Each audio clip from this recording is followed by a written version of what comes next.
You know what's louder than an Indian wedding band? An angry Indian netizen in the comments section. Seriously, if you've ever posted anything remotely critical about India online, you already know the swarm is coming.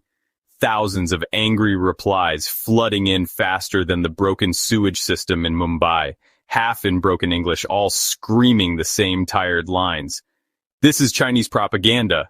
You are just jealous of India. And my personal favorite, stop being racist against Bharat. It's not just every now and then, it's like an army of millions. A digital lynch mob armed with cheap smartphones, cheap data plans, and a deep, unshakable belief that India is already a superpower, or a Vishwaguru, the teacher of the world. But here's the thing. Scratch the surface of all this chest thumping, and what do you find? A fragile ego fed by years of propaganda, screaming into the void because they can't handle even the slightest criticism. I have a name for this phenomenon, Indian fragility, where they cry racism at any criticism, where they deflect any form of debate, where they straight up lie about things to make their country look good.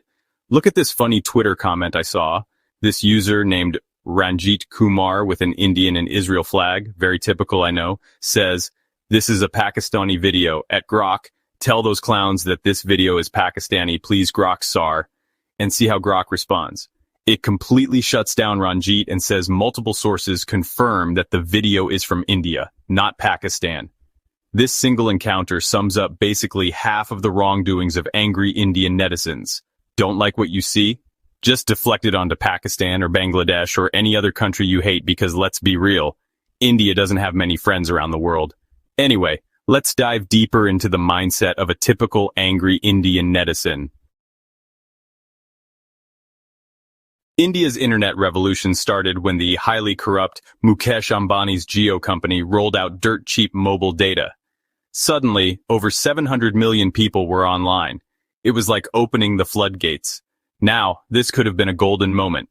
Millions of people connecting to the world, learning new things, exchanging ideas. But instead, we got an entire generation of netizens addicted to WhatsApp forwards, Twitter rants, and Facebook hate posts. Why?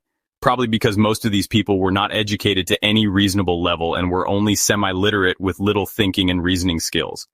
Introducing the ability to communicate with the entire world to these people is akin to giving a caveman a computer. And they're not just online, they're everywhere. You make a video about the abysmal air pollution in Delhi, here they come. Western countries have more pollution. Don't lecture us. You mention India's growing religious intolerance? Fake news. Muslims are safe in India.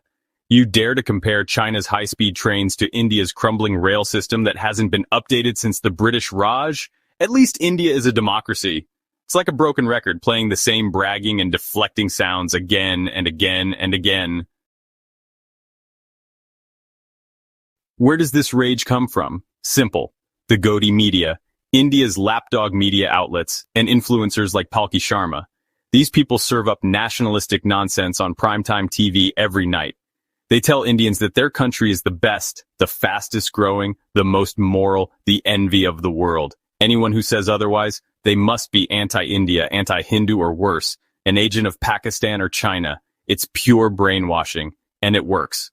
Let me explain how the cycle goes. Step 1. Some self-styled journalist screams on TV about how the West or China or Pakistan is jealous of India's rise. Step 2. A YouTube video or a Reddit post with a clickbait title like, "Why India is actually beating America" goes viral. Step 3. Hundreds of thousands of netizens take to Twitter, Reddit, YouTube, and Instagram armed with these talking points as if they were undisputable facts. Step 4. They spam anyone who disagrees, call them racist or colonial, and then pat themselves on the back. Do they fact check? Of course not. Who needs facts when you've got WhatsApp University, that magical place where forwards become gospel truth? In fact, Palki Sharma was the valedictorian of her class at WhatsApp University. She majored in fake news and received highest honors. I'm just kidding, but not really.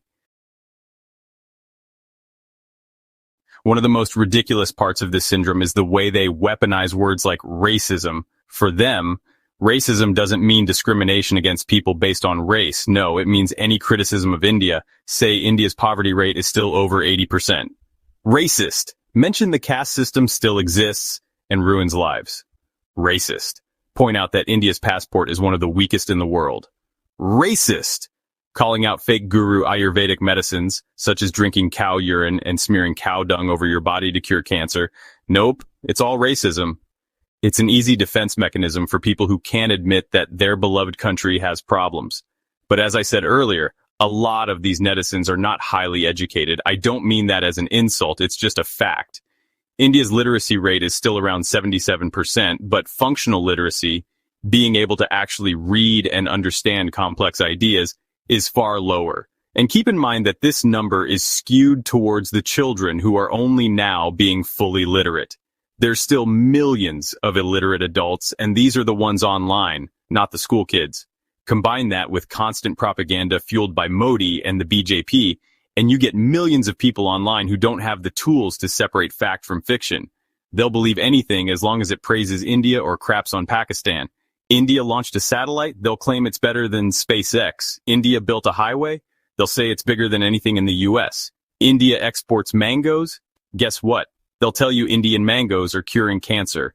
It's pure delusion at this point. Here's another problem: the sheer noise they create.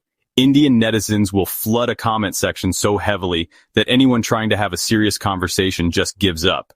This isn't debate. This is drowning out voices. They're not interested in dialogue. They want dominance.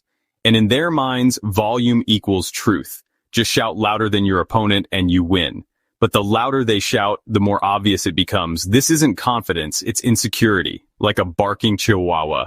Truly confident nations don't need to spam the internet with chest thumping every time someone points out their flaws. But an important thing to note is that this behavior isn't harmless. When fake news spreads on WhatsApp, people die. There have been lynchings in India because of false rumors shared in chat groups. I heard Rajesh ate beef the other day. Let's punish him. When nationalism spreads unchecked online, it makes it harder for India to grow into a mature and functional democracy. And when netizens attack every critic as anti-India, they're not protecting their country's honor, they're suffocating the very free speech they claim to cherish. How can your country improve without criticism? Here's the irony. Many of these people dream of moving abroad. They want visas to Canada, the US, or the UK. They praise Indian culture online, but secretly think life in the West is better. They talk about India's ancient wisdom, but spend hours binge-watching Korean dramas and eating Domino's pizza. The hypocrisy is breathtaking. Now, before they swarm this video too, of course, I must say that not every Indian is like this. There are smart, reasonable, and open-minded Indians online who are great debaters. But let's not pretend they're the majority. The angry, loud, and boastful crowd dominates the discourse. Until that changes, India's online culture will keep being a joke. If you enjoyed this video, then please like, comment, and subscribe. Thanks for watching.